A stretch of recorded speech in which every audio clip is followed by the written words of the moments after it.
ছেলেটি আনন্দে চকলেট খাচ্ছিল, ঠিক পরের মুহূর্তেই সে তার মুখে অদ্ভুত কিছু একটা অনুভব করল। সে ওটা বের করে দেখল, আসলে সেটা ছিল একটা গোল্ডেন টিকিট।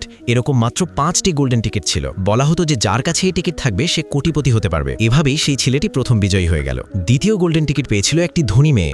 মেয়েটিকে খুশি করার জন্য তার বাবা পুরো শহরের সমস্ত চকলেট কিনে নিয়েছিলেন। তিনি 500 জন শ্রমিক নিয়োগ করেছিলেন যারা 3 দিন ও 3 রাত ধরে চকলেটের র্যাপার খুলেছিল। শেষ পর্যন্ত তারা গোল্ডেন টিকিটটি পেয়ে যায়। তৃতীয় বিজয়ী ছিল একজন জিনিয়াস বাচ্চা। চতুর্থ বিজয়ী ছিল এমন এক মেয়ে যে দুর্দান্ত মার্শাল আর্টস জানত। এত অল্প বয়সেই সে তাইকোয়ান্দোতে ব্ল্যাক বেল্ট পেয়েছিল। এখন মাত্র একটাই গোল্ডেন টিকিট বাকি ছিল। সেদিন জ্যাক রাস্তায় একটি নোট কুড়িয়ে পেল। সে পাশের একটি দোকানে গিয়ে একটা চকলেট কিনল। মোড়ক খুলতেই জ্যাক অবাক হয়ে গেল, ভেতরে সত্যিই একটা গোল্ডেন টিকিট ছিল।